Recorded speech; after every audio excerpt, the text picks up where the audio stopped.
তো বন্ধুরা, আপনারা কেউই কিন্তু এই ভিডিওটা কেউ স্কিপ করে যাবেন না, কারণ যে ভিডিওটা আজকে আমি দিতে চলেছি এটা কিন্তু একটা বড় ইনফরমেটিভ ভিডিও। আপনারা ভাবলে অবাক হবেন যে ভিডিওটা নিয়ে আমরা আসছি সেটা কেউ দেখেননি বা শোনেননি। বীরভূম জেলার মধ্যে সর্বপ্রথম পশ্চিমবঙ্গে বলা যেতে পারে যে কাকুর ভিডিও করতে চলেছি। আসুন কাকুর সাথে পরিচয় করিনি। তো কাকু কি ভাবছেন? গরম গরম কি ভাবছেন? দারুণ লাগছে। চপ ভাবছেন নাকি? আচ্ছা, আমাকে চপ দেন দেখি। এত লাগবে না তো, 1 টাকা করে দাম। 1 টাকা করে চপ? 1 টাকা করে। কি বলছেন? 1 টাকা করে চপ পাওয়া যায়? হ্যাঁ অদ্ভুত, মানে ঠিক শুনছি তো আপনার কাছে? হ্যাঁ হ্যাঁ, 1 টাকা করে চপ এগুলো? 1 টাকা দাম। এত জিনিসের দাম, এখন আলুর দাম, মশলার দাম, যা যাবতীয় আমার তেলের 1 দাম টাকা। সব থেকে বেশি, আপনি 1 টাকা দামে চপ বিক্রি করছেন? 1 টাকা রে। কি করে পারছেন? কি করে সম্ভব? আমার অনেকদিন থেকে আমার এই ব্যবসা চলছে। কত বছরের ব্যবসা? 32 বছরে। 32 বছর? মানে 32 বছর ধরে কি 1 টাকা না? দামটা তাহলে আরো কম ছিল? কম ছিল আরো। কত ছিল তখন? তখন 50 পয়সা 25 পয়সা। 50 পয়সা ছিল। আজকে আমি কিন্তু 1 টাকা করেছেন, কিন্তু 1 টাকায় সম্ভব হচ্ছে এটা? দিচ্ছি তো। দিচ্ছেন? আসছে সবাই? হ্যাঁ, প্রচুর আছে। প্রচুর লোক খাচ্ছে। কাকুর নাম তাহলে? নামটা? আমার নাম দিলীপ দে। দিলীপ দে।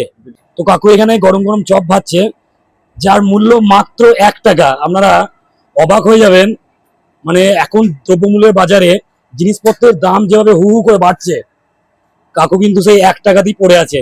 1 টাকা দামে চপ কাকু বিক্রি করছে। কাকু লাভ হয়তো নাকি কিছুটা? হ্যাঁ হয়। লাভ হয়? হয়, ওই চলে যাচ্ছে। আচ্ছা, কোথায় আসবে যদি কেউ খেতে চায়? শিউড়ি 2 নম্বর ব্লকের কুমার গ্রামে। কুমা গ্রাম কোন দিকে আসতে হবে বলুন একটু? হাজামের থেকে সোজা।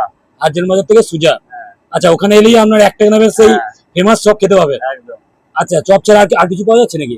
এখন আর কিছু করি না, সিজনে করি। আচ্ছা, আর চা পাওয়া যাবে নাকি? চাটা পাওয়া যাবে? হ্যাঁ। তো আমরা যেরকম দেখতে পাচ্ছি এখানে কাকু কিন্তু মাত্র 1 টাকায় চপ বিক্রি করছেন, গরম গরম চপ ভাজছেন। আমরা যদি কেউ খেতে চান, কোমা মানে হাটজন বাজার থেকেও কাছে, এদিকে পুরন্দরপুর থেকে আসলেও কিন্তু কোমা বলে একটি গ্রাম আছে, পাশেই কোমা হাই স্কুল, সেখানেই কিন্তু কাকু বিক্রি করছে 1 টাকা দামের চপ। তো কাকু কতদিন ধরে খাচ্ছেন?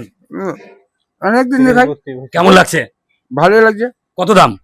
1 টাকা। 1 টাকা? সত্যি? তাহলে 1 টাকা দাম? 1 টাকা। আর যাবতীয় যে চপের যে জিনিসগুলো দেওয়া উচিত সবই দেওয়া আছে? তার মানে ভালো? ভালো। আচ্ছা, হ্যাঁ, দেখুন। তোরা কি খাচ্ছিস? চপ কত করে দাম? 1 টাকা। মানে 1 টাকা সত্যিই তো তাহলে? হ্যাঁ, কেমন লাগছে? দারুণ লাগছে। কতদিন ধরে খাচ্ছিস? 5-6 বছর। মানে ছোট থেকেই খাচ্ছিস তাহলে? স্কুলে এখানে আসিস চপ খাস নাকি? আচ্ছা, একবারে কতগুলো চপ খেতে পারবি? 10টা। 10 টাকা নিতে পারবি তো? হ্যাঁ। পারবি? হ্যাঁ। খাবো কিন্তু আমি। হ্যাঁ। খাবো তো? খাবো। তাহলে আমিষ না নিরামিষ আপনি বিক্রি নিরামিষ করছেন? নিরামিষ। একদম সম্পূর্ণ একদম নিরামিষ? নিরামিষ। নিরামিষ। হ্যাঁ আচ্ছা, তাহলে আমার যারা দর্শক আসবে এখানে হ্যাঁ। বা আমাদের বীরভূমবাসীর উদ্দেশ্যে কি বলবেন, এখানে আসার জন্য কি বলবেন? আসার জন্য আমি বলবো সবাই আসুক খেতে। কম আচ্ছা, দামে চপ। কেউ নিরাশ হবে না? নিরাশ হবে না। মানে বারবার আসবে তো? হ্যাঁ হ্যাঁ, অবশ্যই। আচ্ছা, এই সেই বিখ্যাত চপ যার মূল্য কিন্তু 1 টাকা, বেশ সাইজে কিন্তু বড়, যার কিন্তু দাম কোনোভাবেই 1 টাকা হওয়া উচিত নয়, কারণ এখানে মশলা আছে, তেল আছে, আলু আছে, যাবতীয় সমস্ত রকম আইটেম কিন্তু এখানে আছে, তবে কিন্তু চপটা তৈরি হয়েছে। আমি খেয়ে দেখি কেমন চপটা, নিজে একবার খেয়ে দেখি। বেশ ভালো। তোমার কেমন লাগছে? খুব সুন্দর লাগছে, খুব ভালো লাগছে। ভালো লাগছে? চপের মতোই লাগছে তো? চপের মতনই লাগছে। আর আমি চাইবো আপনারা আসুন আর এটাকে একদম টেস্ট করুন। তো বন্ধুরা, আপনারা যারা যারা জানেন না আর যারা জানেন অতি অবশ্যই আমার এই ভিডিওটা অনেক অনেক বেশি করে শেয়ার করবেন, আর কাকুকে অনেক আশীর্বাদ এবং ভালোবাসা দিয়ে যাবেন। সকলকে অসংখ্য ধন্যবাদ।